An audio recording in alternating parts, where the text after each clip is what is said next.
a woman without direction, a man who has already given up on love, and a child with a wish too simple to be ignored. When fate crosses their paths, something impossible begins to be born. The rain started as a whisper against the windshield, then grew into something more insistent, more demanding.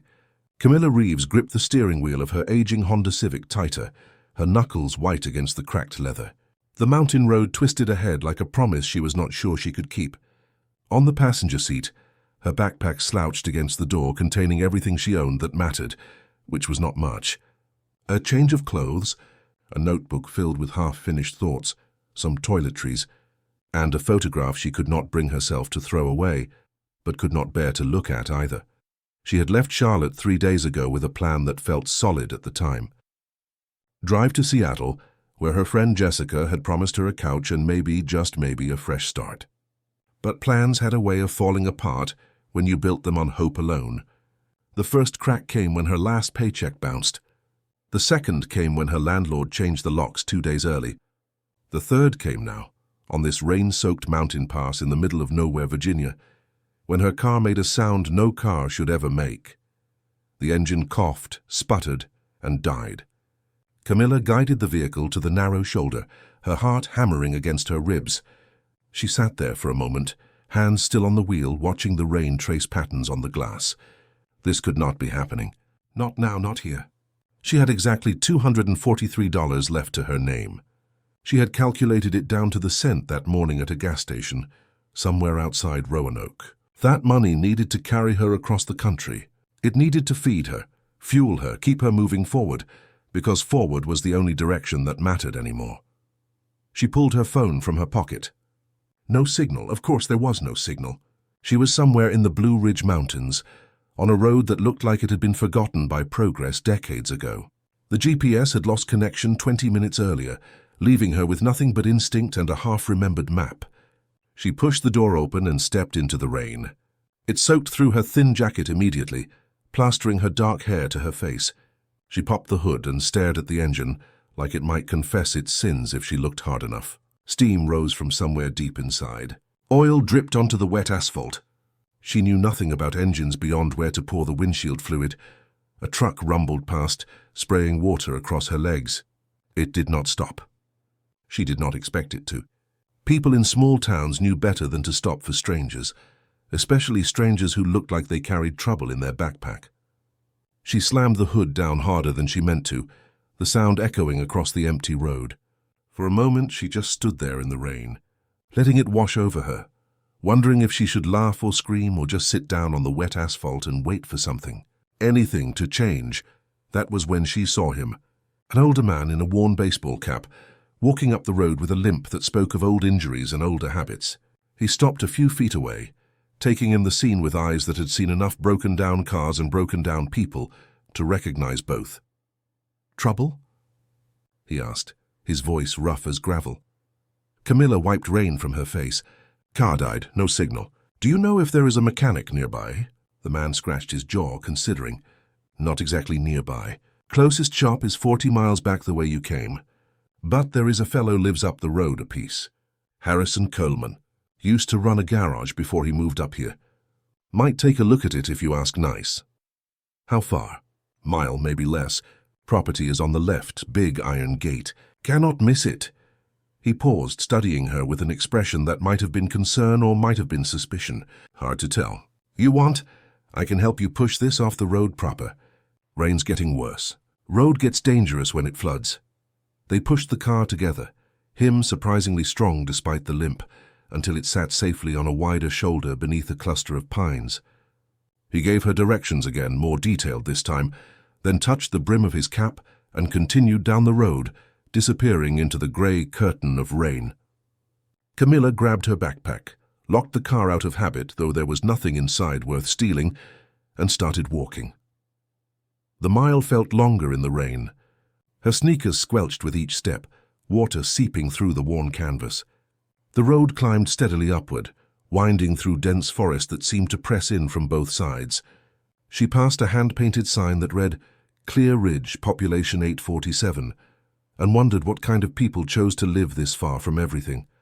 Probably the kind who wanted to be left alone. Probably the kind who would not appreciate a soaked stranger showing up on their doorstep asking for help. The gate appeared exactly where the old man said it would. Iron, tall, but not locked. Beyond it, a gravel driveway curved through manicured pines toward a house that looked like it belonged in an architecture magazine. Modern lines, lots of glass, wood that had weathered to a soft grey. Beside it sat a smaller building, clearly older, with the practical look of a workshop or garage. Smoke rose from a chimney somewhere. Someone was home. Camilla hesitated at the gate. She could turn back, try to flag down another car, maybe walk to the next town. But the rain was getting worse and the light was fading, and she was so tired of running. She pushed the gate open and started up the driveway. By the time she reached the main house, she was shivering hard enough that her teeth chattered. She climbed the 3 steps to the covered porch and knocked, then knocked again when no one answered immediately. The door opened. A man stood there, younger than she expected, maybe mid-30s, with dark hair that needed cutting and the kind of face that would have been handsome if it smiled more. He wore jeans and a faded flannel shirt, and in his hand he held a dish towel like she had interrupted him in the middle of something domestic.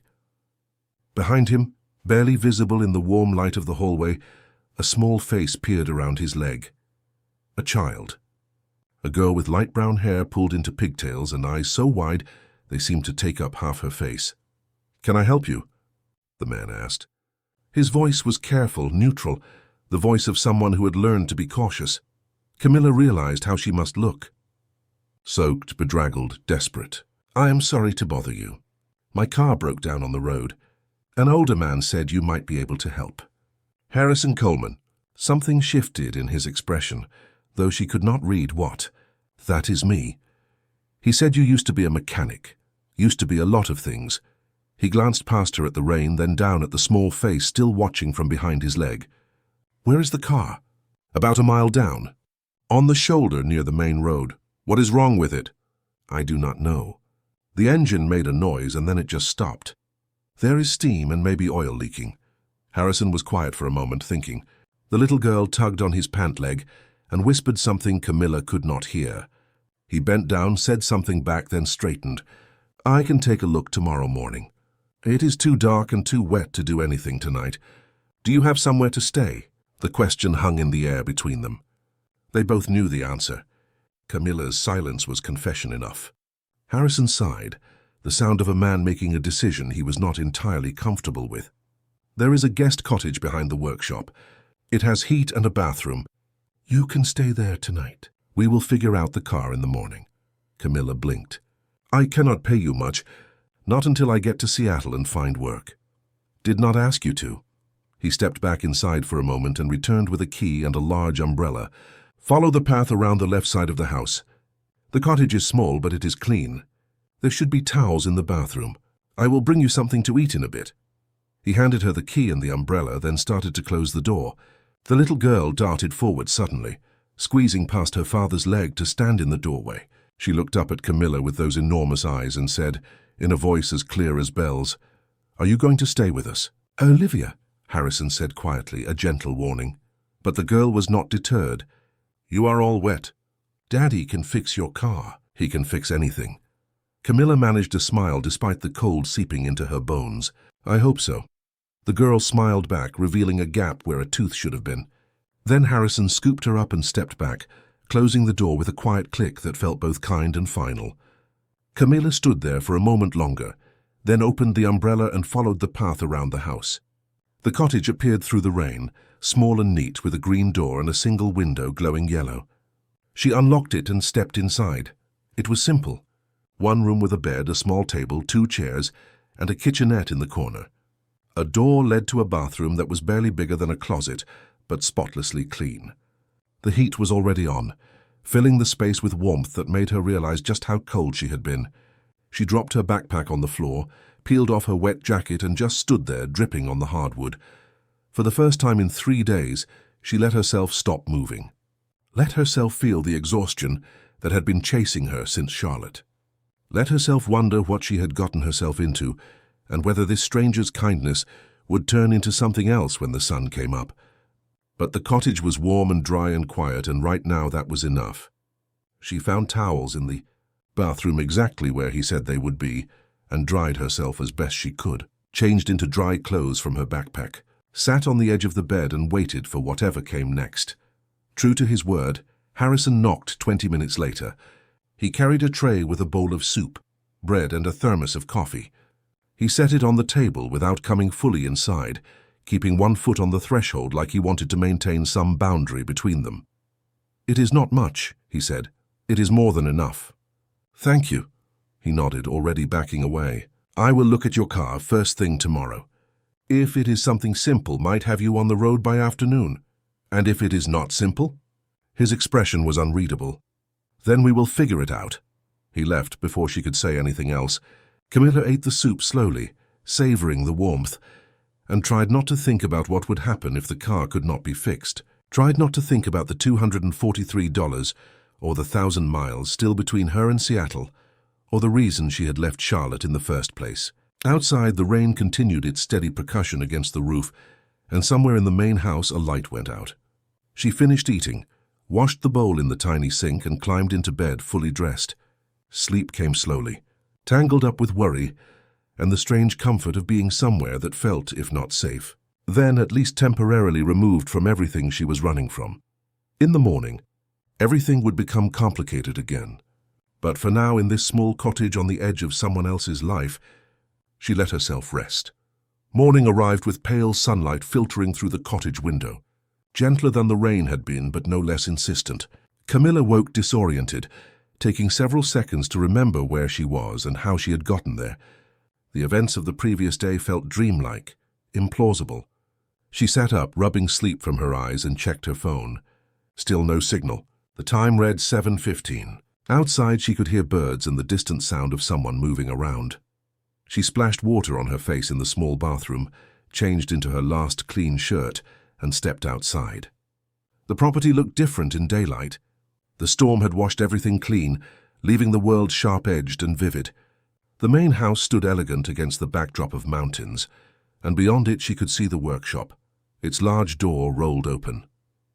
Harrison was already there, bent over a workbench, wearing the same flannel shirt from the night before, or possibly an identical one.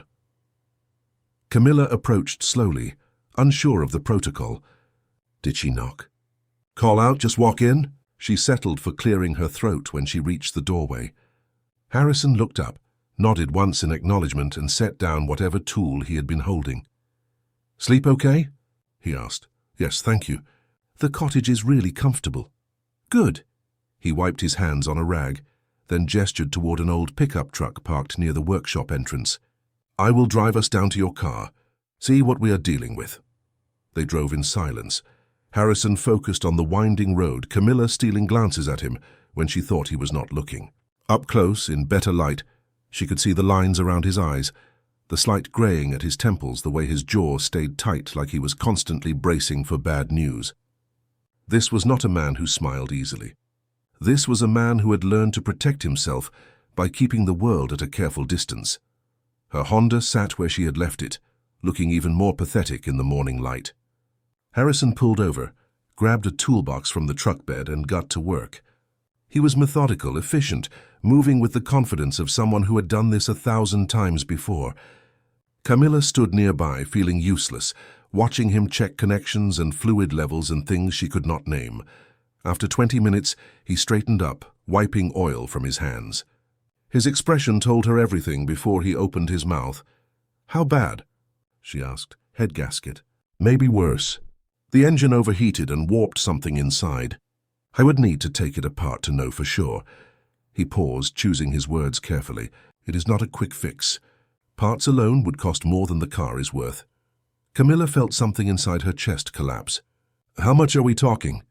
If I do the labor? Probably 800 for parts, maybe 1,000. And that is if nothing else is damaged." She did a quick calculation in her head and came up with an answer that made her want to sit down on the wet asphalt. "How long would it take?" "If I can get the parts?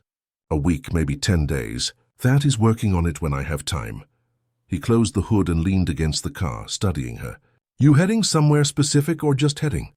The question was perceptive enough that Camilla wondered what he saw when he looked at her. "Seattle. I have a friend there who said she could help me get on my feet. Long way from here." "Yeah. Harrison was quiet for a moment, thinking. Then he said, "I can tow it back to the workshop. Work on it when I can. But I need to be honest with you. This car has seen better days. Even if I fix this, something else is going to break. You would be lucky to make it to West Virginia, let alone Washington State. So what are you saying?" "I am saying you might want to consider other options." Camilla laughed, a short, bitter sound. "I do not have other options. This car is all I have." He looked at her then, really looked at her, and she saw something shift in his expression. Recognition, maybe, or sympathy. "Let me tow it back. We will figure something out." They returned to the property with her Honda limping along behind the truck on a tow cable. Harrison maneuvered it into the workshop with practiced ease and immediately dove back under the hood. Camilla watched for a while, then wandered back toward the cottage, unsure what else to do with herself. That was when she heard the voice. "Hi." Olivia stood on the back porch of the main house, still in her pajamas, holding a stuffed rabbit by one ear. In the daylight, Camilla could see she was maybe 5 or 6, all knobby knees and untamed energy. "Hi," Camilla said back. "Are you staying?" "Just for a little while. Until my car is fixed." "Good. I like having someone here." Olivia skipped down the porch steps and crossed the yard, the rabbit bouncing against her leg. "What is your name?" "Camilla." "What is yours?" "Olivia Rose Coleman. I am 6 3/4. I lost a tooth last week. Want to see?" She opened her mouth wide, revealing the gap Camilla had noticed the night before. "Very impressive. Daddy says the tooth fairy is real, but I think it is just him. He is not very sneaky." She plopped down on the grass, arranging the rabbit carefully beside her. "Do you have kids?" "No." "Do you have a husband?" "Thanks. Do you have a dog?" "No." Olivia considered this information with the seriousness of a judge. "That is sad. Everyone should have a dog. We have a dog, but he is old and mostly sleeps. His name is Bear. He is inside right now because he does not like mornings." She paused, then asked with the blunt curiosity only children possess, "Why do you only have one backpack of stuff?" The question landed harder than it should have. Camilla sat down on the grass beside her, buying time. "Sometimes people travel light. Are you traveling or running away?" "Olivia!" Harrison's voice came from the direction of the workshop, sharp enough that both of them jumped. He walked toward them, his expression somewhere between exasperated and embarrassed. "What did I tell you about personal questions?" "You said not to ask them." Olivia did not sound particularly remorseful, "but you also said honesty is important. There is a difference between honesty and nosiness." He turned to Camilla. "Sorry, she does not have a filter." "It is okay," Camilla said, standing up and brushing grass from her jeans. "She's just curious." Harrison looked like he wanted to say something else, but Olivia was already talking again. "Daddy, can Camilla have breakfast with us? You made too many pancakes anyway. You always make too many." "I'm sure Camilla has things to do." "Like what?" Olivia challenged. Her car is broken. The logic was irrefutable. Harrison sighed, defeated by a 6-year-old's reasoning. "Fine, if she wants to." They both looked at Camilla. She should have said no. Should have maintained some distance, some boundary. But she had not eaten since the soup last night, and the thought of pancakes made her stomach growl audibly. "If it is not too much trouble," she said. "It is already made," Harrison said, in a tone that suggested he had been outmaneuvered and knew it.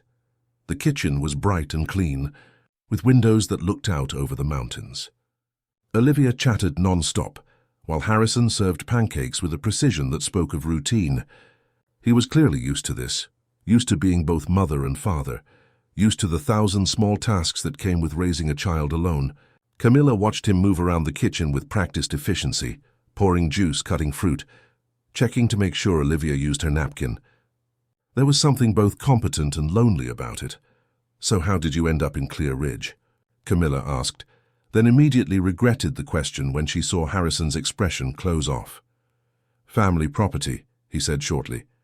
"Moved here a few years ago." "From where?" "Richmond." He did not elaborate. Olivia, however, had no such reservations. "We moved here after Mommy had her accident," she announced cheerfully, syrup dripping from her fork.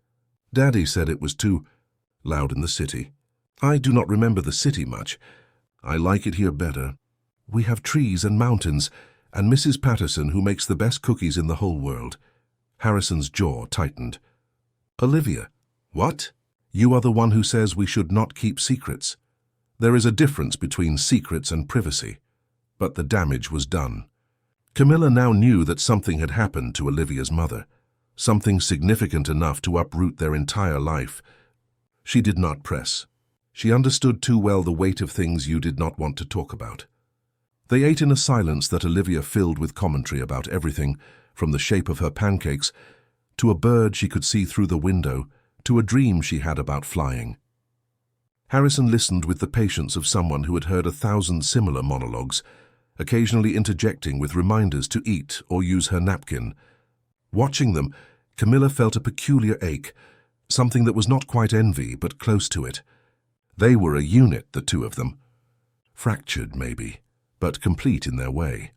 After breakfast, Harrison returned to the workshop while Olivia was dispatched to get dressed for the day.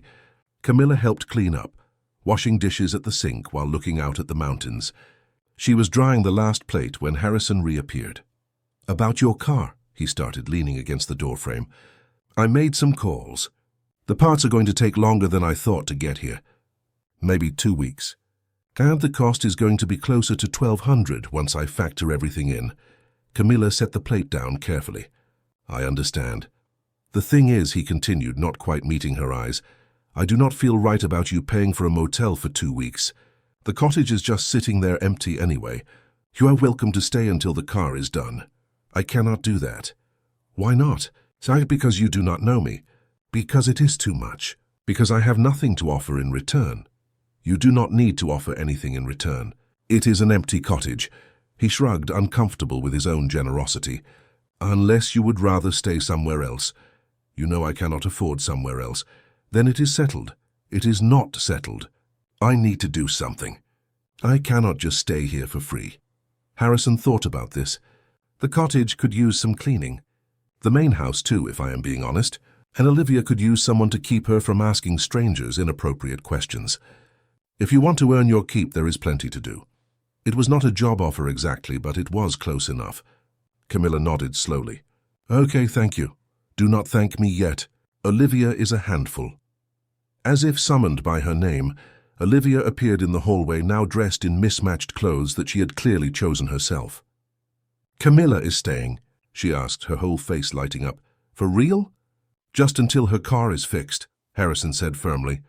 2 weeks, maybe less. But Olivia was already bouncing on her toes, the way children do when they are too excited to stand still. Can we show her the creek, and the tree fort, and the place where the deer come in the morning? Later. Camilla has things to do. Like what? Like settling in. Like figuring out where everything is. Like having 5 minutes of peace. He said the last part with a look that was both stern and affectionate. You, young lady, have schoolwork. Go get your books. Olivia groaned dramatically but obeyed, disappearing down the hallway. Harrison turned back to Camilla. She is homeschooled. I teach her in the mornings. Work in the afternoons when she has quiet time. It is not a perfect system, but it works for us. You teach her yourself. Someone has to. There was something in his tone that discouraged further questions. Camilla nodded, accepting the boundaries he was drawing. I should let you get to it then. I will be in the workshop if you need anything. Towels and linens are in the closet in the cottage. There is a washer and dryer in the mudroom off the kitchen. Help yourself. He left before she could respond, already halfway across the yard before she realized she was still standing in his kitchen holding a dish towel. She folded it carefully, placed it on the counter and returned to the cottage. Inside, she sat on the edge of the bed and tried to process what had just happened. She had driven into this town yesterday with nothing but a broken car and a backpack. Now she had a place to stay, a tentative agreement, and a 6-year-old who looked at her like she might stay forever. 2 weeks, she reminded herself. Just 2 weeks until the car was fixed, and she could get back on the road. Seattle was still waiting. Her friend Jessica was still expecting her. This was just a detour, a brief pause in the journey. Nothing more. But as she unpacked her backpack and hung her few clothes in the tiny closet, she could not shake the feeling that something had shifted. That by stepping through that iron gate yesterday, soaked and desperate and out of options, she had set something in motion that could not be easily stopped. Outside, she could hear Olivia's laughter, mixed with Harrison's lower voice, the sound of a life that had learned to be whole despite missing a piece. And for the first time in longer than she could remember, Camilla wondered what it might be like to stop running. The days developed a rhythm that surprised Camilla with its ease. She woke early, made coffee in the cottage's small kitchenette, and watched the mist rise from the valley through her window. By 7:30, she would be at the main house where Harrison had usually already started breakfast while reviewing Olivia's homework from the day before.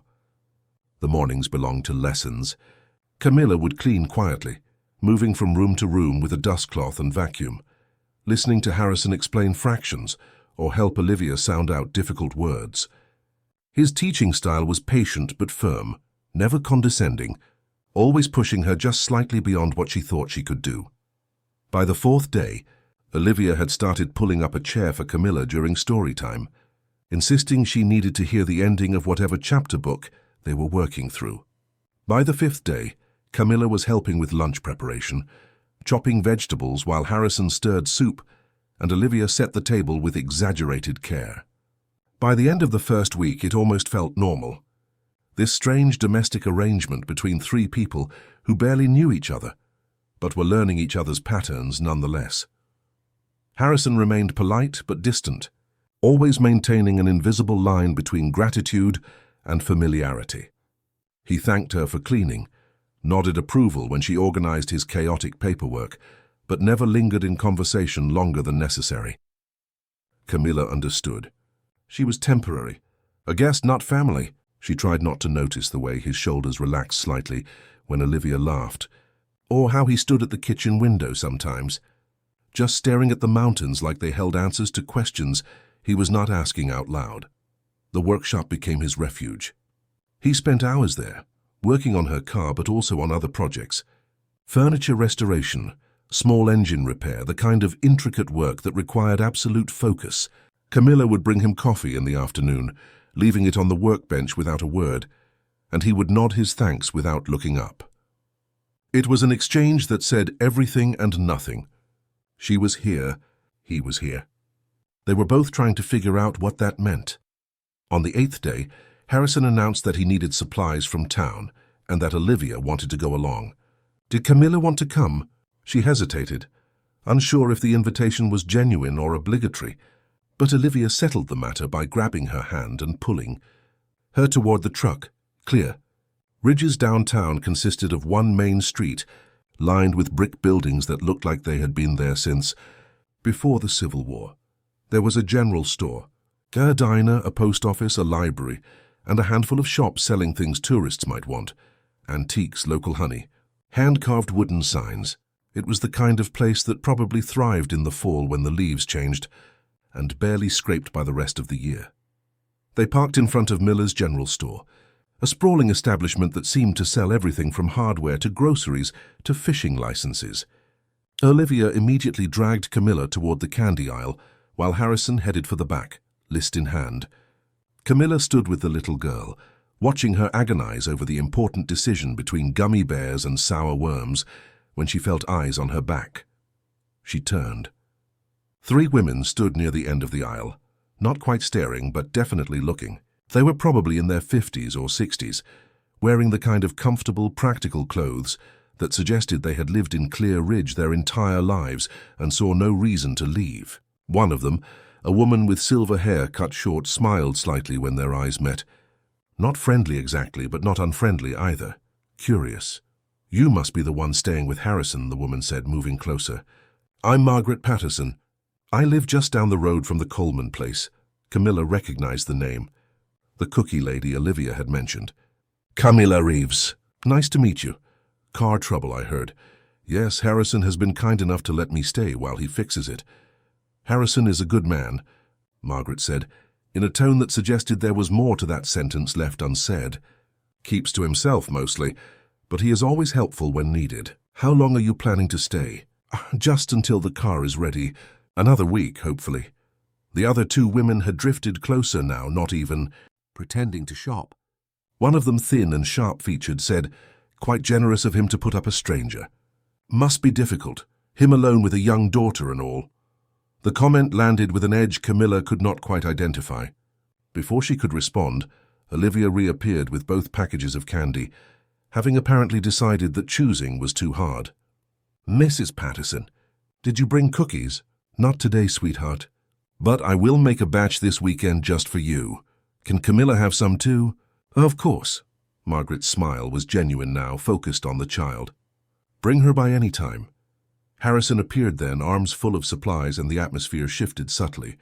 The women greeted him with warmth that felt practiced, asking after his business, commenting on how big Olivia was getting, avoiding any direct mention of Camilla standing right there.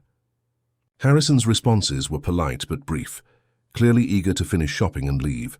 They paid and headed back to the truck, Olivia chattering about cookies while Harrison loaded bags into the bed. "Mrs. Patterson seems nice," Camilla offered. "She is. She has been good to us." Harrison slammed the tailgate shut. "But in a town this size, everyone knows everyone's business. Or thinks they do. They were talking about me. They were talking before you got here. That is what people do in places like this." He opened the driver's door, then paused.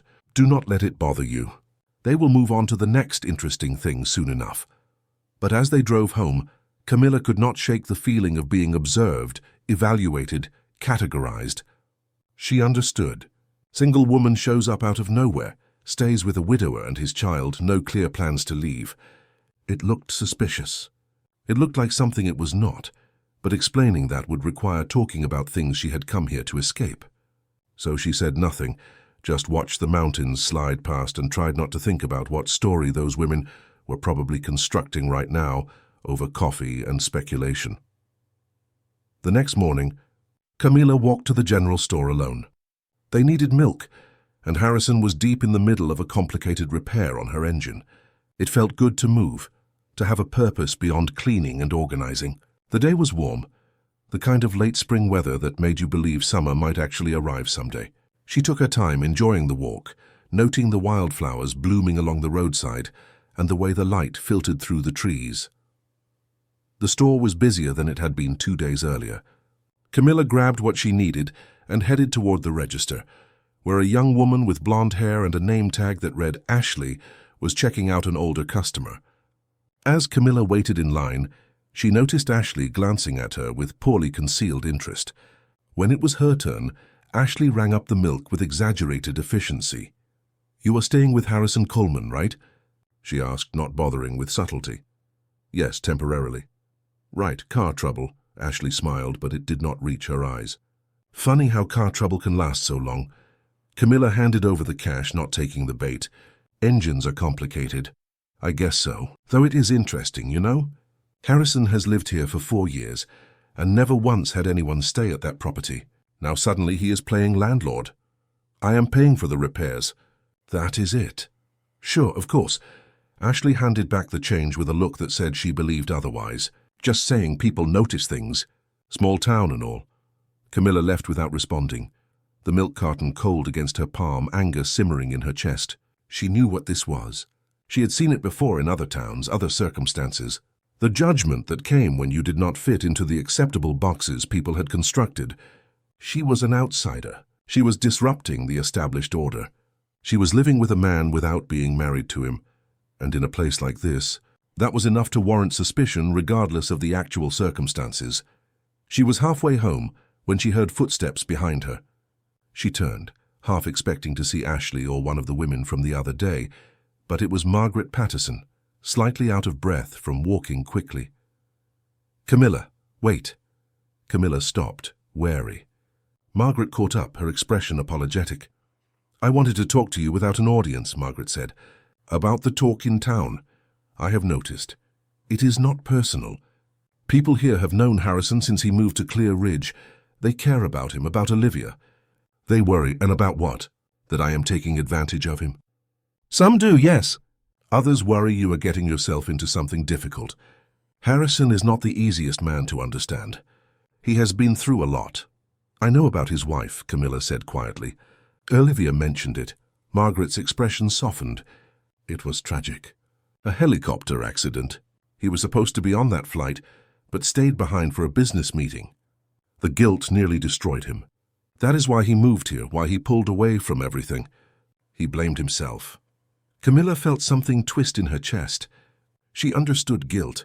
She understood running from a thing you could not fix. I am not trying to replace anyone. I am just waiting for my car to be fixed. I believe you, but you should know that people are watching. And if your situation changes, if you need help or somewhere else to go, my door is always open. No questions asked. It was the kindness in Margaret's voice that undid her slightly. Camilla nodded, not trusting herself to speak. Margaret squeezed her arm once, then turned and walked back toward town, leaving Camilla standing on the side of the road with her milk and her thoughts. That evening, Harrison was quieter than usual at dinner. Olivia, picking up on the tension, ate without her usual commentary. After they finished, after Olivia had been dispatched to get ready for bed, Camilla helped Harrison clean up in silence. Finally he spoke. "Margaret stopped by the workshop this afternoon," he said, not looking at her. "She told me what happened at the store. What Ashley said to you. It is fine. I expected it." "It is not fine." He turned, his expression harder than she had seen it. "I will talk to her. She has no right to treat you that way. You do not need to do that. It will just make things worse. Worse than people thinking I am taking advantage of a woman with nowhere else to go. Worse than them making you uncomfortable in the one place you should feel safe." The word safe hung between them, loaded with more weight than either of them was ready to acknowledge. Camilla set down the dish she had been drying. "Why do you care what they think?" "Because I have to live here. Because Olivia has to live here. Because in a town this small, reputation matters whether you want it to or not." He ran a hand through his hair, frustrated. "But more than that, because you deserve better than to be gossiped about for accepting help when you needed it. People always gossip. It does not matter where you go. It matters here. To me." He was looking at her now, really looking at her, and Camilla had to glance away from the intensity of it. "You have been nothing but helpful since you got here. You have been kind to my daughter. You have not asked for anything beyond what I offered. The least I can do is make sure people treat you with respect. Harrison," she said his name carefully, feeling her way through territory neither of them had mapped yet.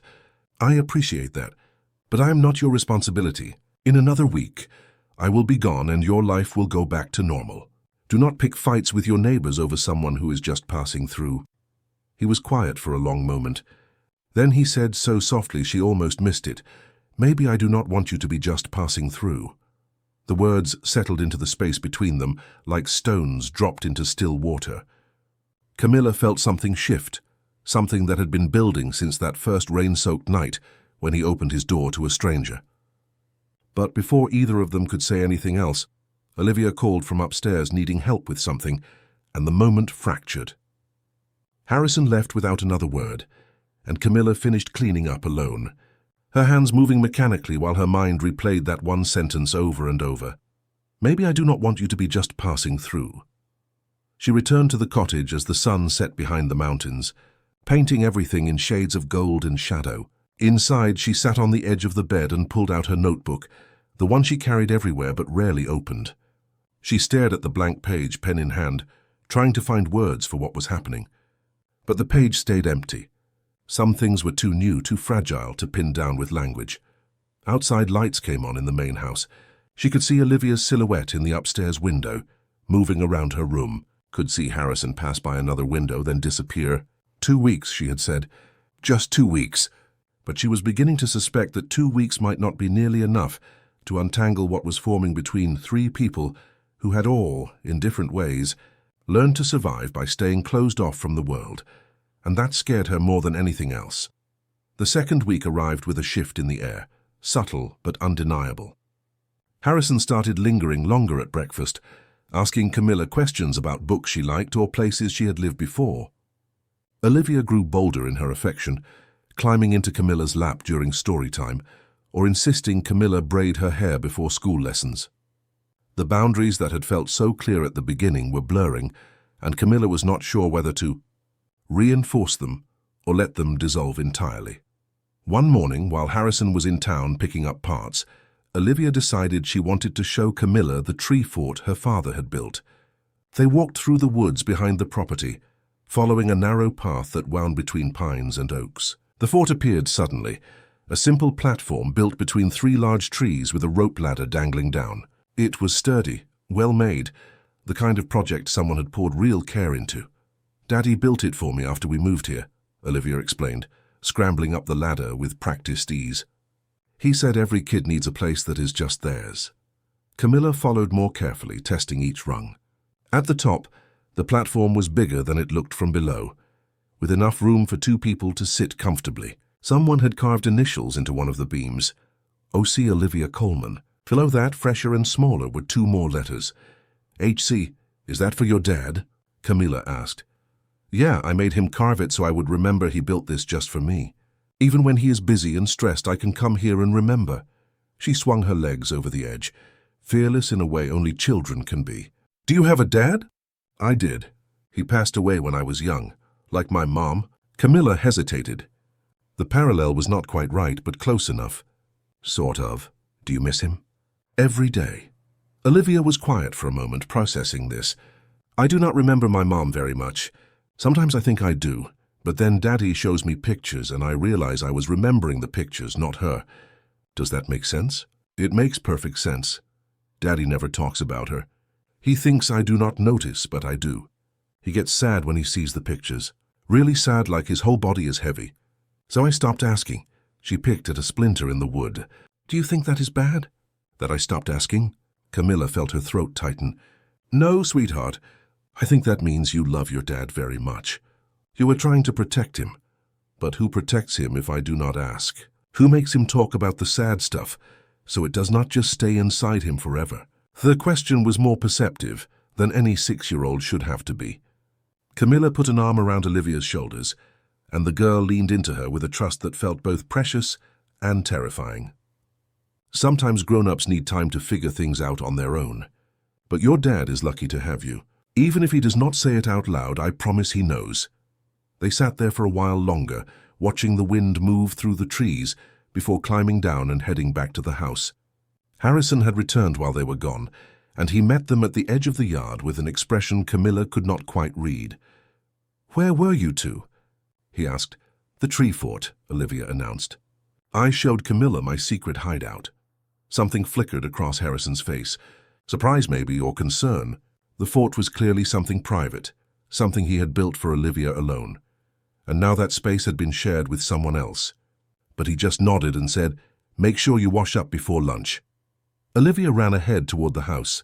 Harrison fell into step beside Camilla, his hands shoved deep in his pockets. She does not usually take people there, he said quietly. I can tell. I'm sorry if I overstepped. You did not. He trailed off, searching for words. She is getting attached to you. You need to know that. I know. Do you? Because when you leave, whenever that is, it is going to be hard for her. She has already lost one important woman in her life. I do not want her to lose another. The words landed like an accusation, even though Camilla knew they were not meant that way. What do you want me to do? Pull back, keep my distance? I do not know, maybe, yes. He stopped walking, turned to face her. No, I do not know what I want. This was supposed to be simple. You needed help, I provided it. 2 weeks and you would be gone. But nothing about this has been simple. Harrison, she asked me this morning if you could stay longer, if maybe you could live in the cottage permanently, if maybe you could be her mom. His voice was strained, holding back something bigger. And I did not know what to tell her because part of me wants to say yes. Part of me wants to ask you to stay. But I do not even know who you are. Not really. I know you have a car that barely runs, and a backpack full of everything you own and a friend in Seattle you are supposed to be reaching. But I do not know why you left wherever you came from, or what you are running from, or whether I am making a huge mistake by wanting you to stay. The confession hung in the air between them, raw and unfiltered. Camilla felt something inside her crack open, all the careful walls she had built threatening to collapse. She could lie. She could deflect. She could keep running the way she had been running for months. Or she could stay still for once and trust that the truth would not destroy the fragile thing they were building. I left Charlotte because I had no choice, she said finally. I was working as an administrative assistant at a construction company. The pay was bad, but it was steady. My supervisor started making comments, then suggestions, then outright propositions. When I reported him, nothing happened. When I refused him more directly, he made my life impossible. Small things at first. changing my schedule without notice, giving me impossible deadlines. Then bigger things, spreading rumors, sabotaging my work. Eventually, I was fired for poor performance, and I could not prove it was retaliation. Harrison was watching her intently, not interrupting. Camilla continued, her voice steady despite the way her hands were shaking. Before that job, I was in Asheville. Before Asheville, I was in Atlanta. Every city, same pattern. I would find work, start to build something, and then someone would make it impossible to stay. A roommate's boyfriend who would not take no for an answer. A landlord who thought rent could be paid in other ways. I got good at leaving before things got worse. I got good at not putting down roots. What about Seattle? Your friend there? Jessica and I worked together in Atlanta. She has been trying to get me to move out there for years. She finally convinced me.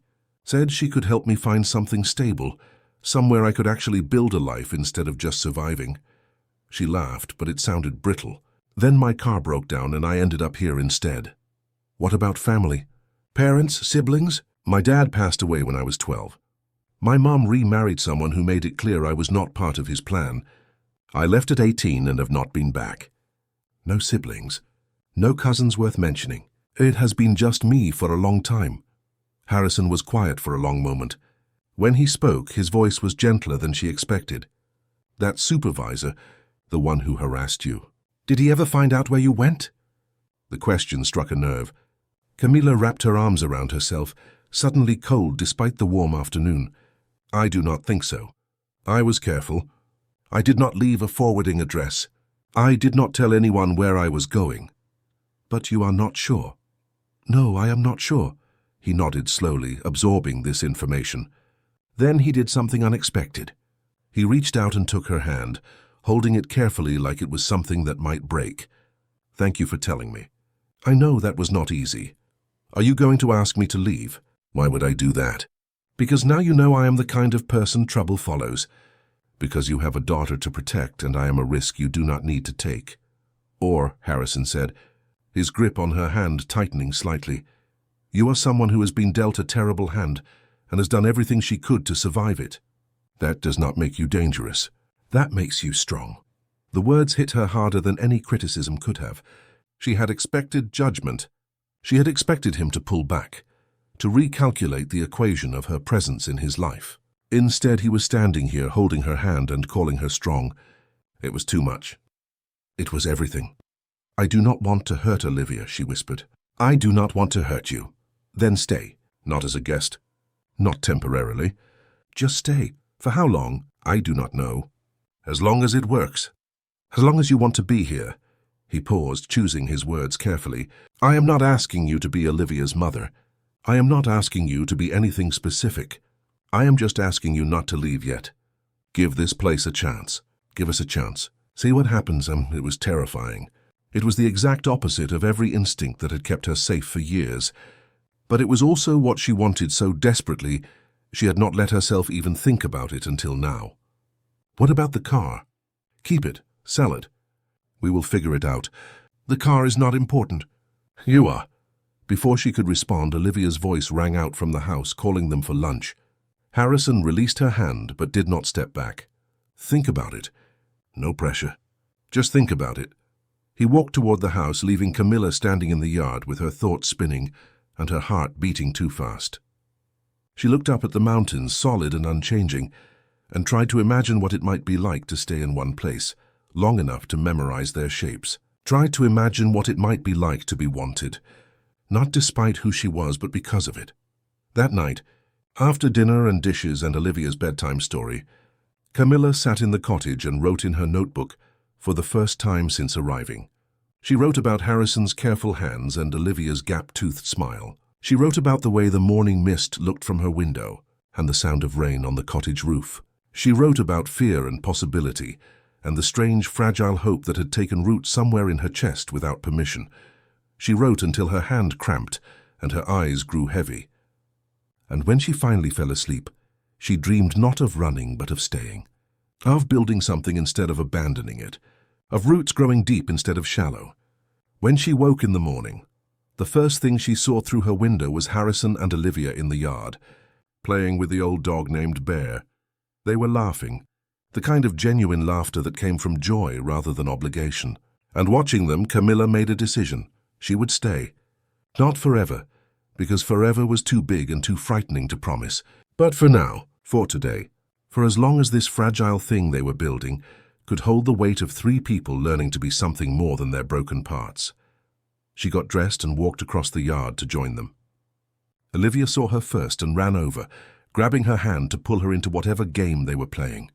Harrison looked up and smiled, a real smile that reached his eyes for the first time since she had met him.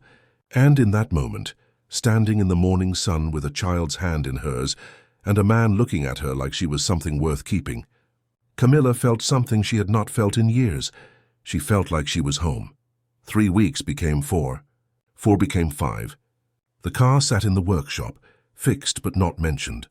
It had become an elephant in the room, a reminder that Camilla could leave whenever she wanted, that this arrangement was still technically temporary, even though it had started to feel permanent.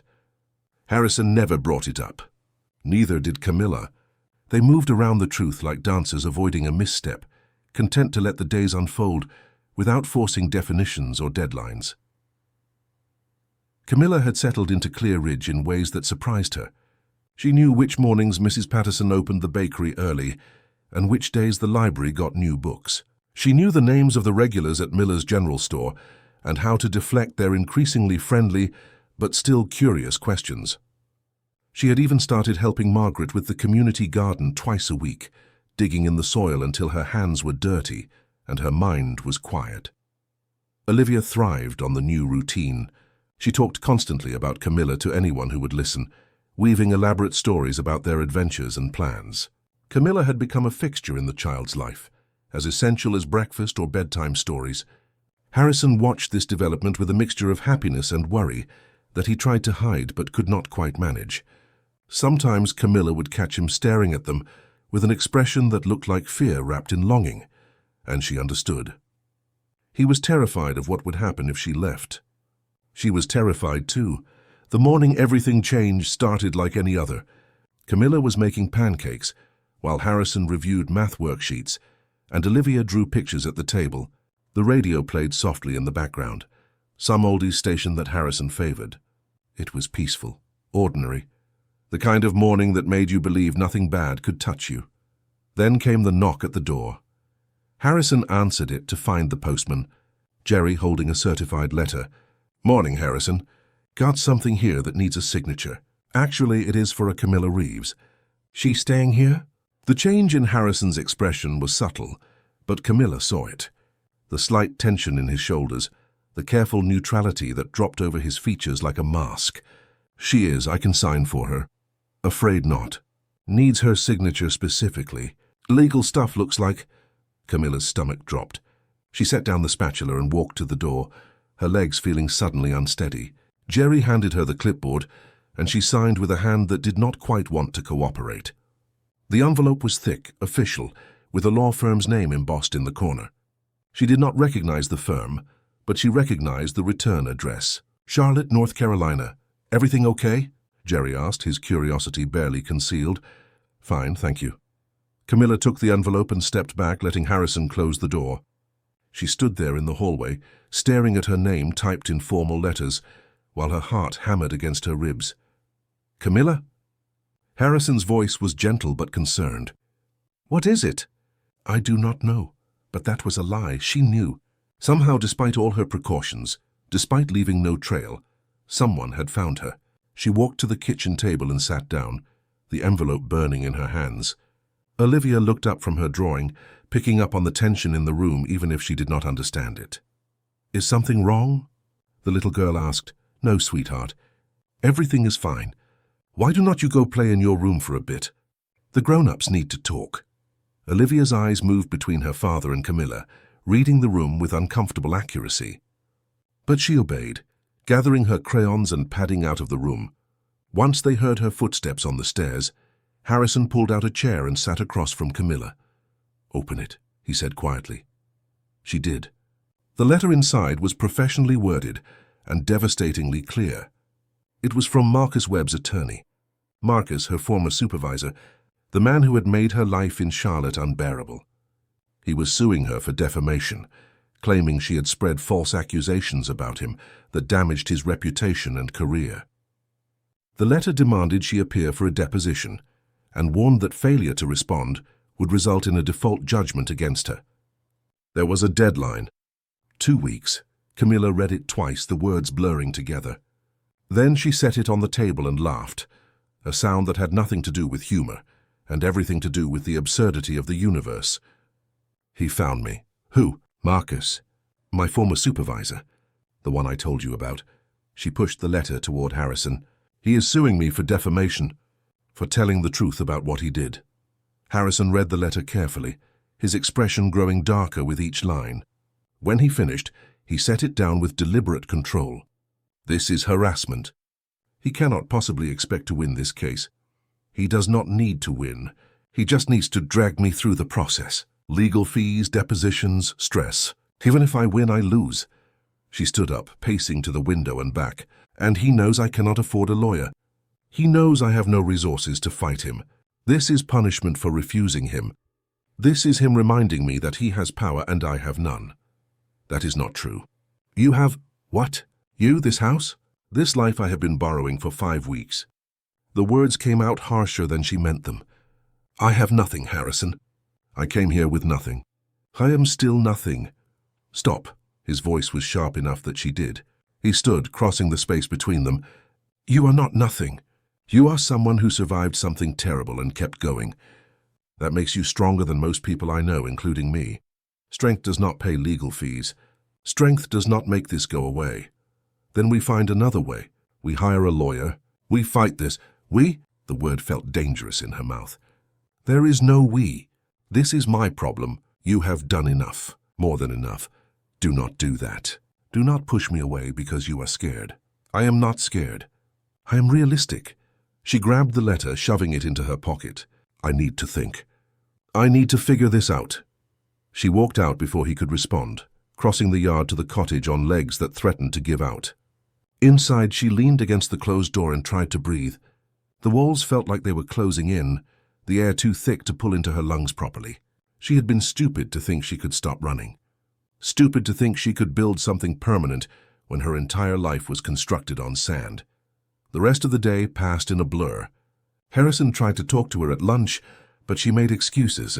Olivia asked why she looked sad and Camilla lied, said she had a headache. By dinner, Harrison had stopped trying to engage and Olivia had retreated into unusual silence. They ate quickly and Camilla excused herself, returning to the cottage as the sun set. She pulled out her backpack and started packing. Not everything, not yet, but enough. Enough to leave quickly if she needed to. She counted her money. It was more now than it had been when she arrived, thanks to odd jobs around town, and Harrison's insistence on paying her for helping with Olivia's schooling. $723. Not enough to get a lawyer. Not enough to fight Marcus Webb and his expensive legal team. But enough to disappear again. Enough to start over somewhere else. The thought made her sick, but she did not see another choice. If she stayed and fought, she would lose. The system was designed for people like Marcus. People with money and connections, and the willingness to weaponize the law. And even if by some miracle she won, the process would destroy whatever fragile peace she had found here. The town would know her business. Harrison and Olivia would be dragged into it. She would become the woman with the scandal, the one people whispered about. She could not do that to them. Midnight found her still awake, sitting on the edge of the bed with her packed backpack beside her. The cottage was dark, except for the moonlight coming through the window.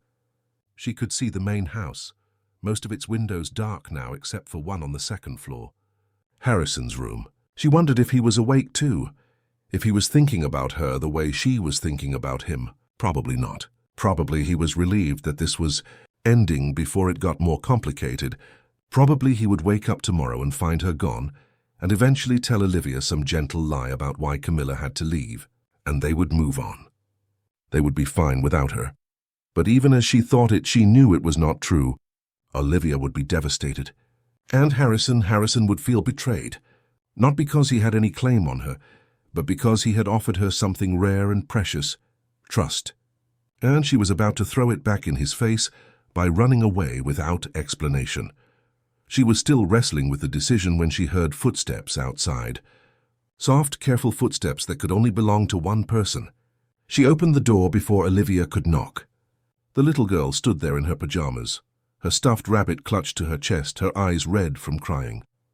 "You are leaving," Olivia said. "Not a question. A statement, Olivia.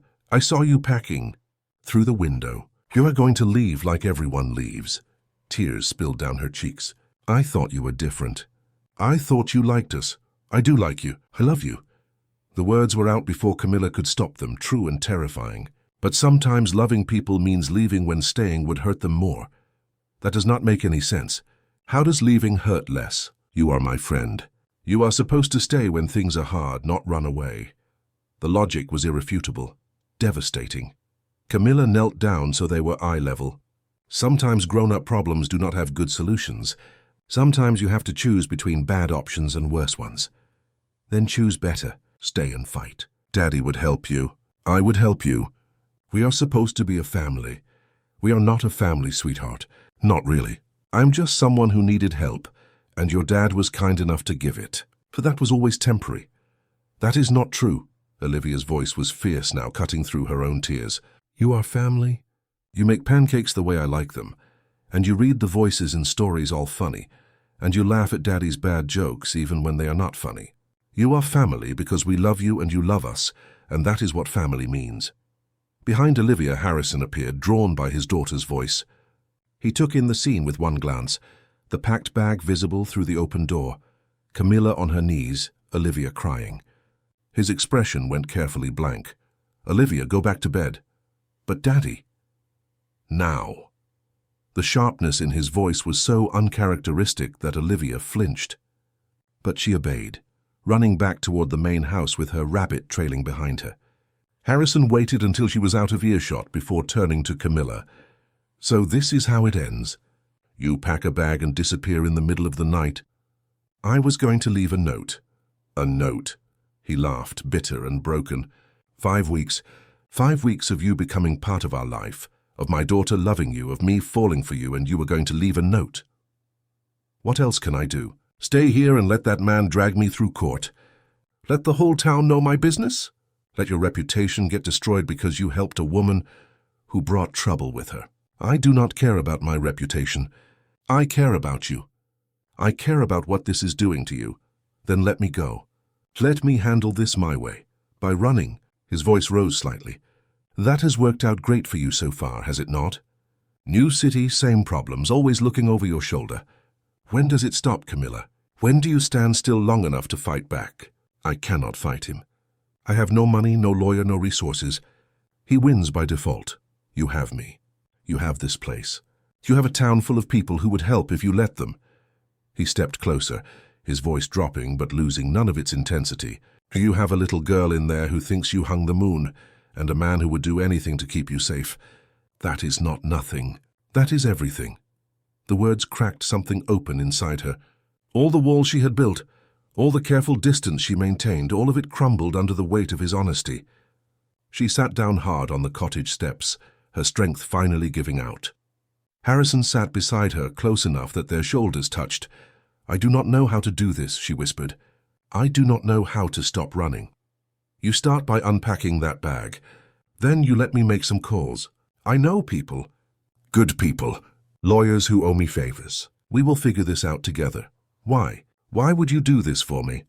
He turned to look at her, and in the moonlight his face was open in a way it had never been before. Because 5 weeks ago, a woman showed up at my door in the rain and reminded me that I am still alive. Because my daughter smiles more now than she has in 4 years. Because when I wake up in the morning, I actually look forward to the day instead of just enduring it. Because you are not just someone passing through anymore. You are home. Camilla felt tears spill over, hot and unstoppable. Harrison put his arm around her, and she leaned into him, letting herself be held, letting herself believe that maybe, just maybe, she did not have to face this alone. They sat there for a long time watching the moon move across the sky, neither of them speaking because words would have been redundant anyway.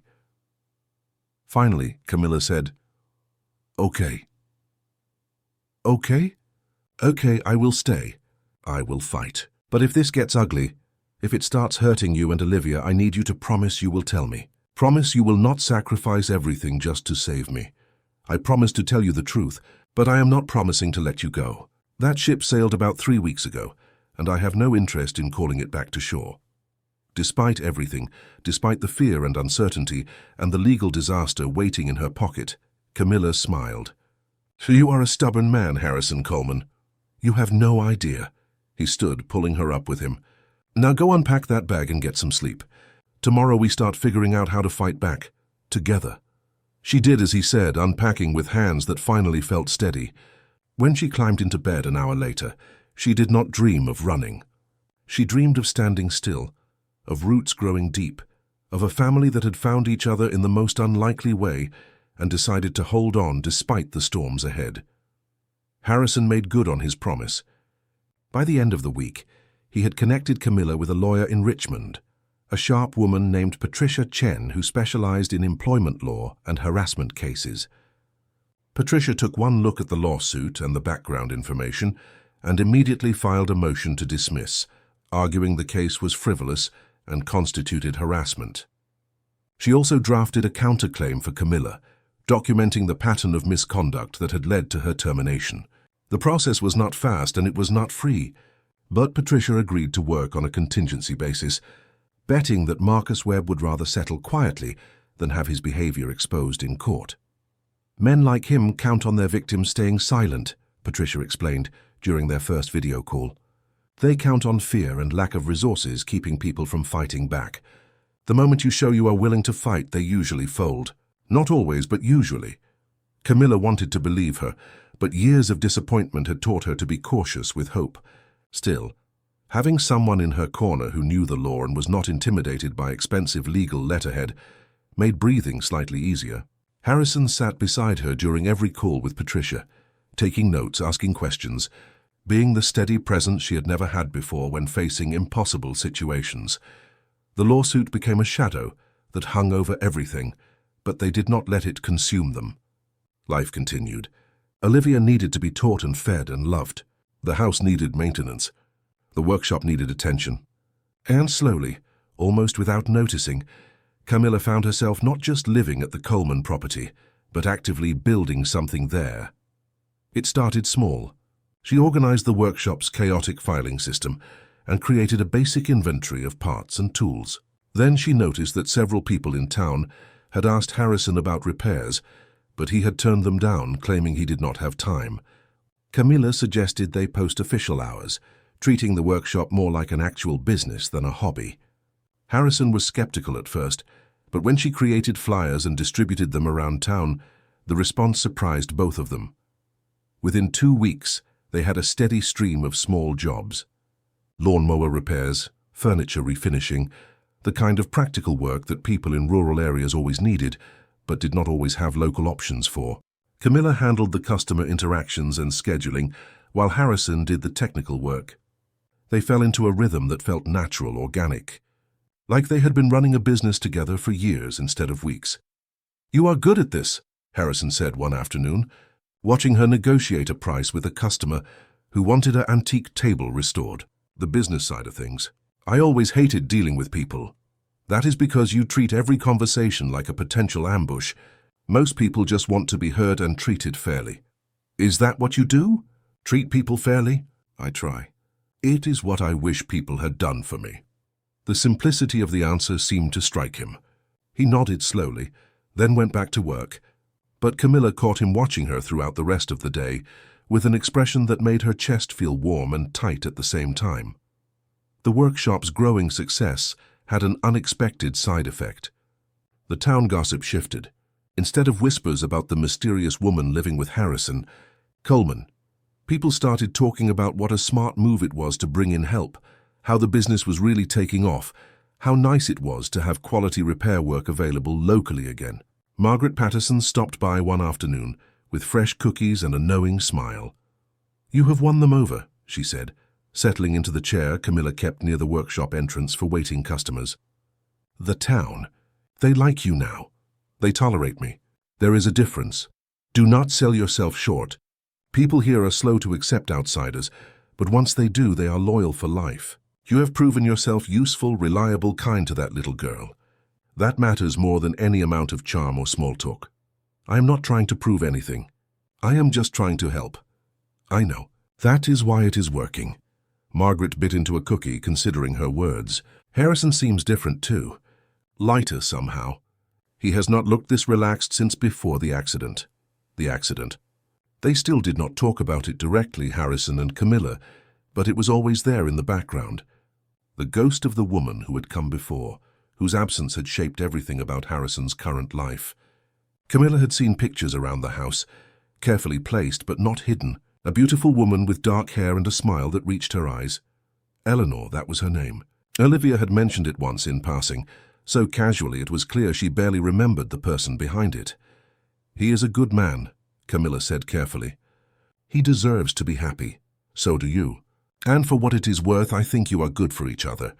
I think you are good for all of you, if you can let yourself believe it."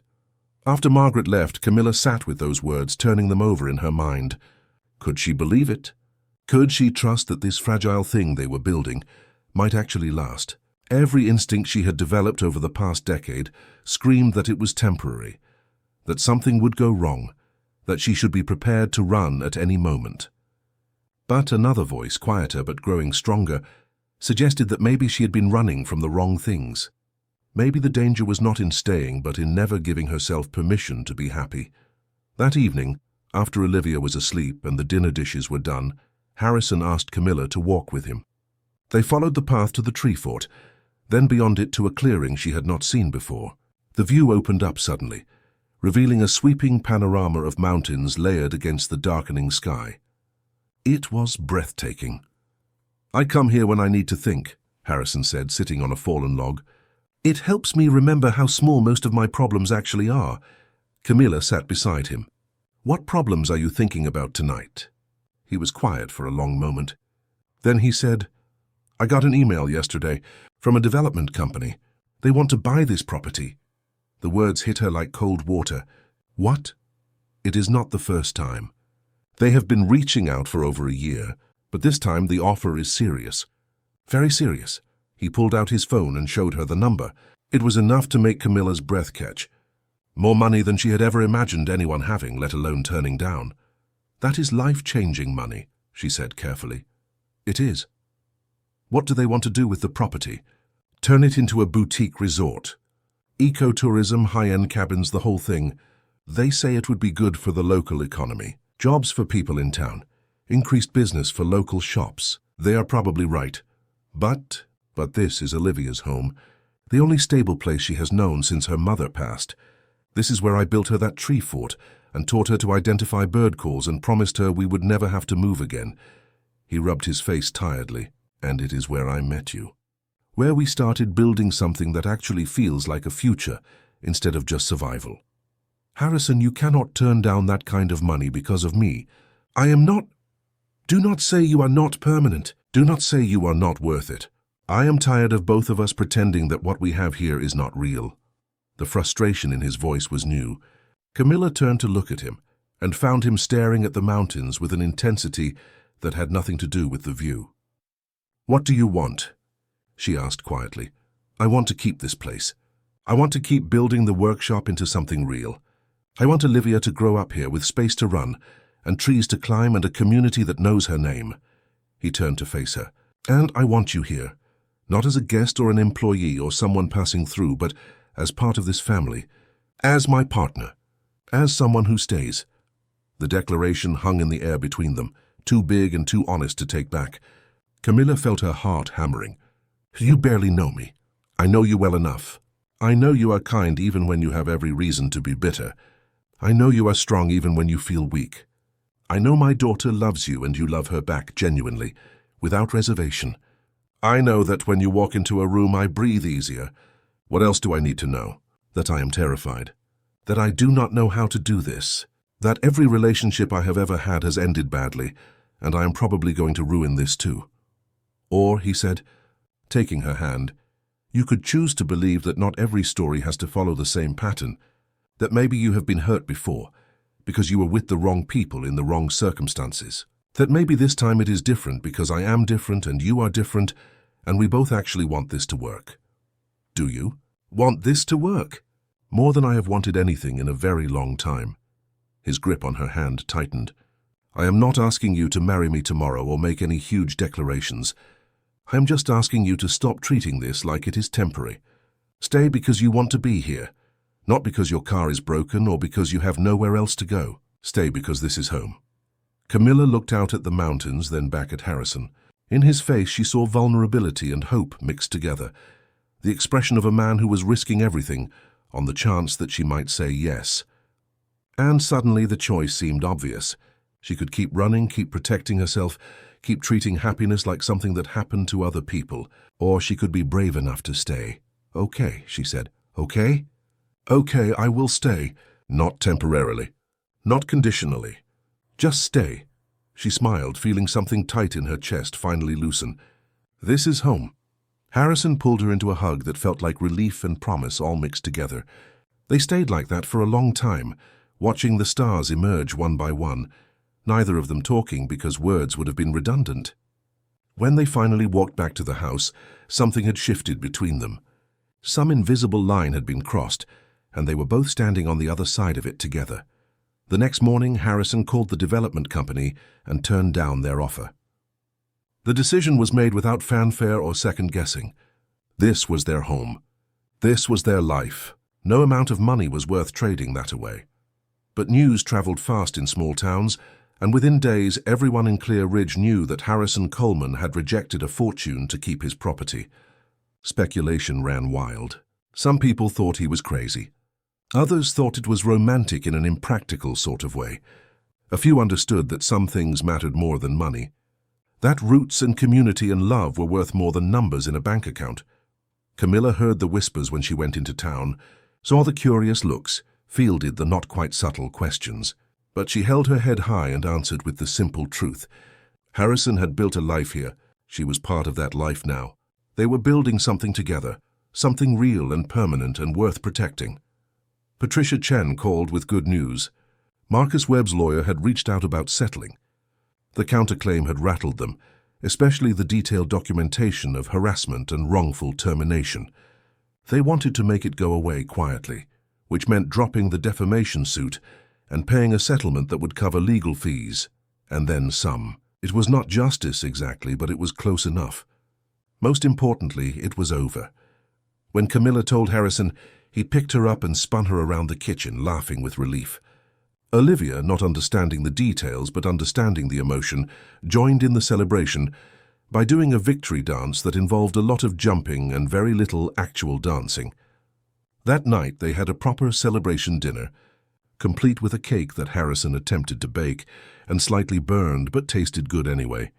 Sitting at the table, surrounded by laughter and badly frosted cake, Camilla felt something she had never let herself feel before. Safety. Not the temporary safety of a locked door or a new city, but the deep, foundational safety of being known and loved anyway, of having people who would fight for you, who would celebrate your victories and hold you through your defeats, of belonging somewhere to someone completely. Thank you, she said suddenly, the words directed at both of them and neither of them specifically, for letting me stay, for fighting for me, for this. Harrison reached across the table and took her hand. Thank you for being brave enough to stop running. Olivia, her face smeared with frosting, added her small hand to the pile. We are a family now, right? Like a real family? Camilla looked at Harrison, saw her own emotions reflected back at her. Then she looked at Olivia and said with absolute certainty, Yes, sweetheart, we are a real family. And for the first time in her adult life, Camilla let herself believe it. Summer arrived in Clear Ridge, with the kind of heat that made the mountains shimmer in the distance and turned afternoons into slow, drowsy affairs. The workshop business had grown beyond anything they had anticipated. What started as simple repairs had evolved into custom furniture orders and restoration projects that came from as far away as Richmond. Harrison hired 2 part-time helpers from town, young men who needed the work and had the skills to learn. Camilla managed the books, handled customer relations, and somehow kept everything running smoothly despite having no formal business training. On the surface, everything was perfect. They had become exactly what Olivia declared them to be, a family. Dinners together every night, weekend trips to the farmer's market, movie nights where Olivia fell asleep between them on the couch. Harrison had moved some of Camilla's things into the main house, giving her a proper room of her own, though she still kept the cottage as a studio space where she could write and think. They had not formalized anything with labels or ceremonies, but everyone in town treated them as a unit. Harrison and Camilla, Camilla and Harrison. The Colemans plus one who might as well be a Coleman anyway. But something had shifted in Harrison over the past few weeks, and Camilla could not quite identify what. He was still affectionate, still present, but there was a distance in his eyes sometimes. She would catch him staring at nothing, lost in thought, his jaw tight with tension he would not name. When she asked if something was wrong, he would smile and say he was just tired, just stressed about the business, just thinking about Olivia's upcoming birthday. All reasonable explanations that felt like lies. It came to a head on a Thursday afternoon in late July. Camilla was in the workshop office, reconciling invoices, when she heard raised voices from the main workspace. She walked out to find Harrison and one of his helpers, Jake, standing amid the wreckage of what had been a nearly finished custom dining table.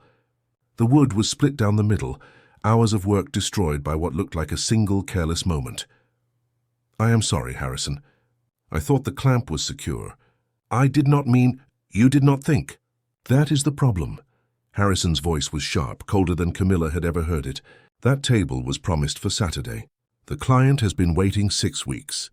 And now what am I supposed to tell them? That we ruined it, because someone could not be bothered to check their work." Jake's face had gone red. "I will stay late. I will fix it. You cannot fix this. The wood is split straight through. We have to start over, and we do not have the materials or the time." Harrison ran his hand through his hair, the gesture aggressive rather than tired.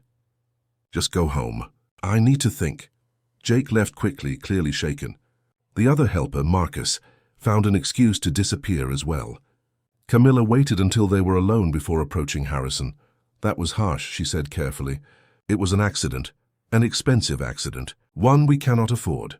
We can afford it. Business has been good. One setback is not going to destroy everything. You do not understand. These custom orders, they are what keep us afloat. One delay, one unhappy customer, and our reputation takes a hit. Word spreads fast in communities like this. We cannot afford to be seen as unreliable. So we talk to the client. We explain what happened. We offer a discount or a revised timeline. We handle it like professionals, not like one mistake means the end of everything." He turned to look at her, and the expression on his face was not anger exactly, but something close to it. Frustration, maybe, or fear wearing an aggressive mask. "You have only been doing this for a few months. You do not know how fragile it all is, how quickly things can fall apart." The words hit harder than he probably meant them to. "Is that what you think? That I do not know how fragile things are? I have spent my entire adult life watching things fall apart. The difference is I keep building anyway, instead of deciding every small problem is a catastrophe. That is easy to say when you have no real stake in any of this, when you can walk away whenever it gets too hard." The silence that followed was absolute. Camilla felt like she had been punched. "No real stake? Is that really what you think?" Harrison seemed to realize what he had said. His expression crumbled. "Camilla, I did not mean—" "Yes, you did. Or some part of you did." She set down the invoice she had been holding, her hands suddenly shaking. "I have been here for months. I have built this business with you. I have loved your daughter like she is my own. I have tried to be part of this family in every way except the legal documents. But apparently I am still just someone passing through who has no real stake in anything. That is not what I meant. I'm just stressed. The business, the pressure. I have not been sleeping well and what? You take it out on Jake and then on me? You decide that everyone else is the problem?" She backed toward the door. "I have spent too many years walking on eggshells around men who took their stress out on everyone around them. I am not doing it again. Not even for you." She left before he could respond, walking quickly across the yard to the cottage. Inside, she leaned against the door and tried to calm the trembling in her hands. It was one comment, one moment of stress-induced cruelty in months of kindness. It should not matter this much. But it did, because it touched on every fear she had been carrying since the day she decided to stay. The fear that she was still temporary, still disposable, still someone who could be dismissed the moment things got difficult. She was still standing there 20 minutes later when Olivia knocked softly on the door. Camilla considered not answering, but the knock came again, more insistent. She opened the door to find the little girl standing there with tears on her cheeks. "Did you and Daddy have a fight?" Olivia asked, her voice small. "Grown-ups disagree sometimes. It is normal.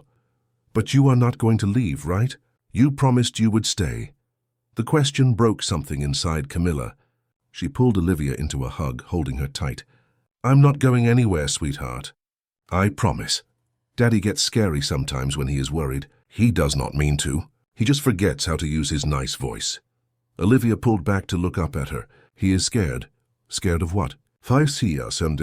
"Losing you. Losing this."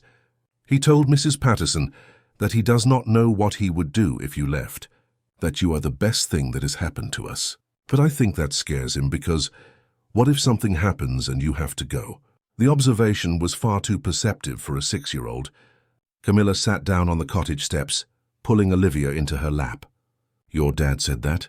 I was not supposed to hear, but I heard anyway." She picked at a loose thread on her shirt. "Are you mad at him?" "A little. But more than that, I am sad, because I thought he knew I was not going anywhere. But maybe I have not shown him enough. Maybe I have kept too much of myself held back just in case." "Just in case what?" "Just in case it all falls apart.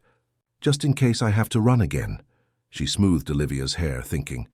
"But that is not fair to your dad, is it? To love someone halfway, to always have one foot out the door." Olivia shook her head solemnly. "Mrs. Patterson says you cannot swim if you are still holding on to the dock." Mrs. Patterson is a wise woman. They sat there for a while longer, watching the sun move across the yard. Eventually Olivia went back to the house, but Camilla stayed on the steps, thinking about fear and trust and what it meant to commit to something completely.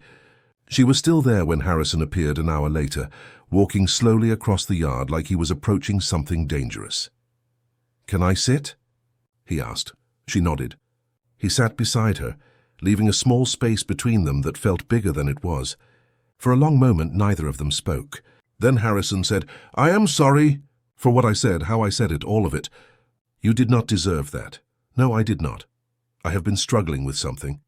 And instead of talking to you about it, I let it build until it came out sideways at people who did not deserve it." "What have you been struggling with?" He was quiet, choosing his words carefully. The development company reached out again, with a new offer, higher than the first one, and they added a clause saying they would hire me to manage the property after development, design the restoration projects, oversee the workshop, basically do what I'm already doing but with unlimited resources and a guaranteed salary. Camilla felt something cold settle in her stomach. "When did this happen?" 3 weeks ago." 3 weeks? And you are just telling me now? "That took years, because I knew how it would sound. I knew you would think I was reconsidering everything." "Are you?" "No, maybe, I do not know." He dropped his head into his hands. "The logical part of my brain says I would be insane to turn it down. We could secure Olivia's future. You and I would never have to worry about money. We could do the work we love without the stress of running a business. It makes perfect sense. But this place is ours. We built it together from nothing. You and me. And if I sell it, even if I keep working here, it will not be ours anymore. It will belong to some corporation that sees it as an investment rather than a home. And I think that would break something inside me that I am not sure I could fix." Camilla understood. She understood better than he probably realized. "So why have you been pulling away instead of talking to me about this?" "Because I am terrified that you will tell me to take the money, that you will be practical and logical and point out all the ways it would make our lives easier. And if you did that, I would probably agree. And then I would resent you for it even though it was my choice. Or worse, I am terrified you will tell me to keep the property. And then if something goes wrong with the business, if we struggle, I will wonder if I made the wrong choice and blame you for that too." He looked at her finally, his expression raw. "I am terrified that no matter what I choose, I will find a way to ruin this." The honesty in his voice cut through all of Camilla's anger and hurt. She reached over and took his hand. "You want to know what I think? I am not sure I do, but tell me anyway. I think you are looking for someone to make this decision for you so that if it goes wrong, you do not have to be responsible for it. Just like you blame yourself for your wife's accident, even though you were not on that helicopter. You collect guilt like some people collect stamps, and you have gotten so used to carrying it that you do not know how to function without it. He flinched, but did not pull away. Maybe, probably. So here is what I am going to tell you, and you need to listen carefully. She squeezed his hand. I do not care about the money. I care about you and Olivia, and this life we are building. If you sell the property and take the job, I will support you. If you keep it and we struggle, I will support you. If you decide to burn it all down and become a shepherd in Montana, I will support you. But what I cannot do is make this choice for you. This has to be your decision, made for your reasons, and you have to be willing to live with the consequences without blaming anyone else. What if I make the wrong choice? Then we deal with it together. That is what partners do. They do not avoid hard conversations for 3 weeks because they are afraid of the answer. They talk, they fight, they figure it out. She turned to face him fully. I am not going anywhere, Harrison. But I need you to stop treating me like I am. I need you to trust that when I say I am staying, I mean it. Even when things get hard, even when money is tight or the business struggles or we have fights, I am staying because I love you and I love Olivia, and I love this life. But I cannot keep proving that over and over while you wait for me to run. Tears had started rolling down his face, silent and steady. I love you too. I should have said that weeks ago, months ago. I love you, and I am terrified of losing you, and I am sorry I have been such a coward about all of it. She pulled him into a hug, holding him while he cried in a way she suspected he had not let himself cry in years. They stayed like that until the sun set and the air turned cool, until his breathing steadied and the tears stopped. When they finally pulled apart, something had shifted again. Not back to where they were before, but forward to somewhere new, somewhere more honest. I'm going to turn down the offer, Harrison said. I'm going to keep this place and keep building what we started. Not because it is the logical choice or the safe choice, but because it is the choice that feels right. And if it goes wrong, we will figure it out together. Together, Camilla echoed. Then, because it needed to be said out loud, finally and completely, she added, I love you, Harrison. And I am not going anywhere ever. You are stuck with me. He smiled, really smiled, for the first time in weeks. I can live with that. They walked back to the house hand in hand, where Olivia was waiting anxiously at the window. When she saw them together, her whole face lit up, and she ran to the door to greet them with a hug that included both of them at once. That night they had a late dinner and talked properly for the first time in weeks. Not about business or stress or money, but about dreams and hopes and what they wanted their lives to look like 5 years, 10 years, 20 years from now. And every version of the future they imagined included all three of them together. In this house, on this land, in this small town, they had all learned to call home. The summer festival was 3 weeks away, and Margaret had recruited Camilla to help with the planning committee. It was the town's biggest event of the year, a celebration of community and agriculture, and all the things that made Clear Ridge itself. There would be booths and games and food, and this year they were doing something new, a recognition ceremony for volunteers who had made exceptional contributions to the community. Margaret had insisted that Camilla's name be on that list, and though Camilla protested, she was overruled by a unanimous committee vote. In the days leading up to the festival, the tension that had marked the previous weeks melted away. Harrison was lighter, more present, more willing to laugh at small frustrations rather than treating them like catastrophes. The business continued to thrive. Olivia was happier than ever, excitedly planning what games she wanted to play at the festival and what dress she wanted to wear. And Camilla, for the first time in her life, was not bracing for disaster. She was just living day by day, building a life that felt permanent and real and hers. But late at night, lying awake in her room in the main house, she sometimes thought about the recognition ceremony and felt a flutter of nervousness she could not quite name. Standing in front of the whole town, being acknowledged publicly as part of this community, felt like the final step in a journey she had started the night she knocked on Harrison's door in the rain. It felt like the moment when temporary became permanent, when the life she had been building became the life she actually had. And for someone who had spent so many years running, that was both thrilling and absolutely terrifying. The morning of the Clear Ridge Summer Festival dawned clear and warm, the kind of perfect August day that felt like a reward for enduring the humid weeks that had preceded it. Camilla woke early, her stomach fluttering with nerves she could not quite shake. Through her window, she could see Harrison and Olivia already in the yard, setting up the truck with items they had volunteered to bring to the festival grounds. Olivia was wearing her favorite yellow dress, the one with flowers embroidered around the hem, and Harrison had actually ironed his shirt, which Camilla knew meant he was taking the day seriously. She dressed carefully, choosing a simple blue sundress Margaret had insisted she buy for the occasion. It was nothing fancy, but it was new, bought with money she had earned herself, and wearing it made her feel like she belonged to something bigger than her own survival. She braided her hair, put on the silver earrings Harrison had given her for her birthday the month before, and took a breath before heading outside.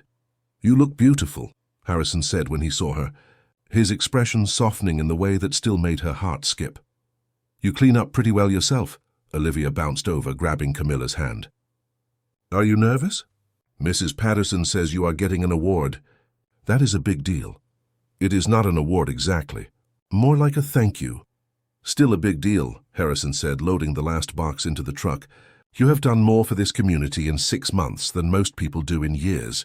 You deserve to be recognized." They drove into town together, following the stream of vehicles all heading toward the festival grounds on the edge of Clear Ridge. The field had been transformed overnight. Colorful tents and booths lined the perimeter, selling everything from handmade crafts to kettle corn to fresh lemonade. A small stage had been erected at the far end, decorated with bunting and wildflowers. Children were already running between the game booths, their laughter mixing with the cheerful chaos of vendors setting up and volunteers making last-minute adjustments. Margaret found them immediately, directing them to the parking area with the efficiency of a general commanding troops. "Camilla, you are on setup for the craft booth. Harrison, we need muscle over at the stage. Olivia, sweetheart, the face-painting station needs someone to be their first customer. Are you up for it?" Olivia did not need to be asked twice. She ran off toward the face-painting tent, leaving Harrison and Camilla to their assigned tasks. The morning passed in a blur of activity. Camilla helped arrange displays, directed confused vendors, and answered what felt like 1,000 questions about logistics. Around noon, Harrison found her taking a brief break in the shade, drinking water and watching the crowd that had grown substantially. "You are good at this," he said, sitting beside her on the grass. "The organizing, the managing chaos. Have you ever thought about doing it professionally? First, what event planning? So see what you was in or business management. Something like that. You have a talent for seeing how all the pieces fit together and making them work." He leaned back on his hands, watching Olivia run past with a group of other children, her face painted like a butterfly. "I have been thinking. The workshop is doing well enough that we could expand. Maybe open an actual storefront, hire more people, turn it into something bigger. But I do not want to do that alone. I would need a partner. An equal partner." Camilla looked at him, trying to read what he was really asking. "Are you offering me a job? I'm offering you half a business, a real partnership, with your name on the paperwork and equal say in every decision." He turned to face her fully. "I am also offering you everything else if you want it. Not just the business, but this life, this family, all of it, officially, permanently." Her breath caught. "Harrison, wait. Before you answer, there is something I need to say." He pulled a small box from his pocket, and Camilla's heart started racing. But when he opened it, instead of a ring, there was a key. "This is the deed to the property. I had it split into 2 names. Mine and yours. The house, the workshop, the land, all of it. It is ours now, not mine. Because you have earned it. Because you have built it with me. Because I cannot imagine any version of the future that does not include you." Camilla stared at the key, then at Harrison, then back at the key. Tears were already starting to blur her vision. "You cannot just give me half your property. I'm not giving you anything. I am acknowledging what is already true. This place is as much yours as it is mine. You have poured your heart into it, your work, your vision. You have made it a home again instead of just a place I was hiding. I am not giving you anything. I am finally admitting that we are in this together, equally, completely. What about Olivia? What if she grows up and is upset that you—" Olivia helped me wrap the box. She picked out the ribbon. he smiled. "She told me I was being too slow and that I should have done this months ago. So really, I am just following the orders of a very bossy 6-year-old. Despite the tears, Camilla laughed. She took the key from the box, feeling the weight of it in her palm. It was not just a key. It was a symbol of trust, of permanence, of everything she had been afraid to hope for. "I do not know what to say. Say yes. Say you will be my partner in every sense of the word. Say you will stop keeping one foot out the door waiting to run. Say you will build this life with me, whatever comes."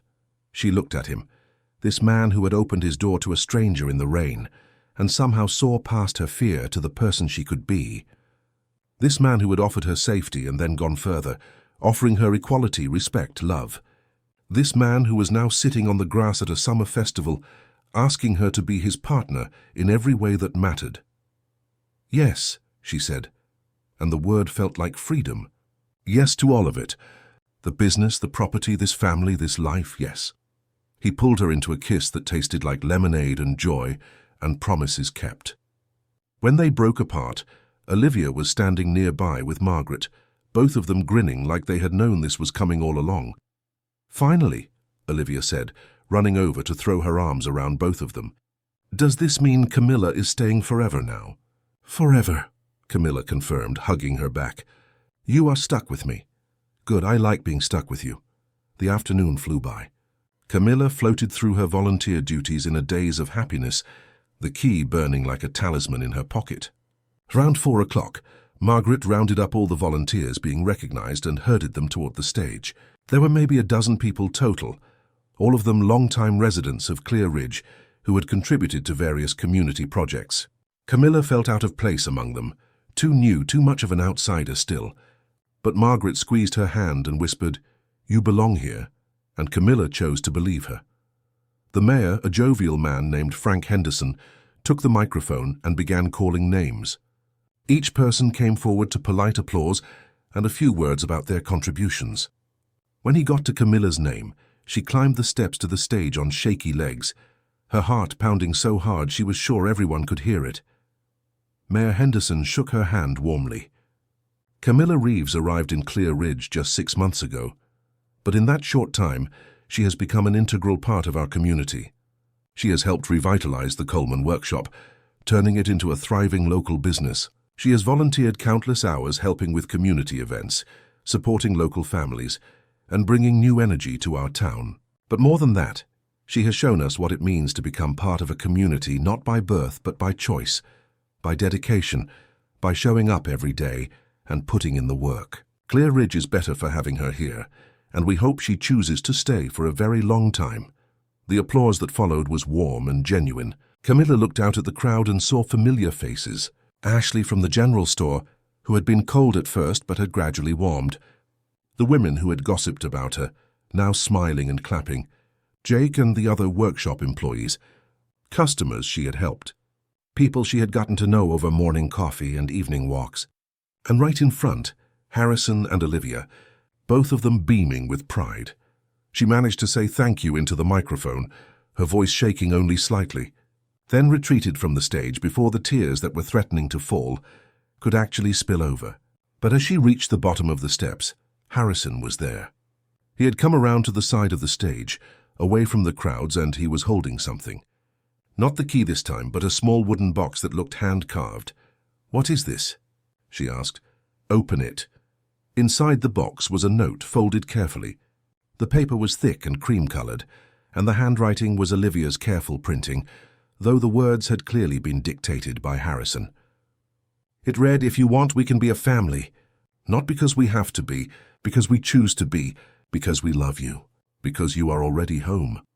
Camilla's hands were shaking as she read it again, making sure she understood what they were asking. This was not just about the property or the business or even the relationship. This was about family. Real family. The kind you choose and build and fight for and keep. She looked up at Harrison through tears she could no longer hold back. "Are you sure?" "I have never been more sure of anything. Marry me, Camilla, not because you need to, not because it makes sense, but because I love you and I want to spend the rest of my life building things with you. Beautiful, permanent, real things. Say yes." Around them, people were starting to notice. Conversations were stopping as the scene unfolded. Margaret had her hand over her mouth. The mayor had paused mid-speech. Olivia had worked her way to the front of the crowd and was bouncing on her toes with anticipation. The whole town was watching, waiting, holding their collective breath for her answer. Camilla had spent so many years running from moments like this, running from vulnerability, from commitment, from the terrifying possibility of being seen and known completely. But standing here in this town that had become home, with this man who had seen all her broken pieces and loved her anyway, with this child who had claimed her as family from the very beginning, running was the last thing she wanted to do.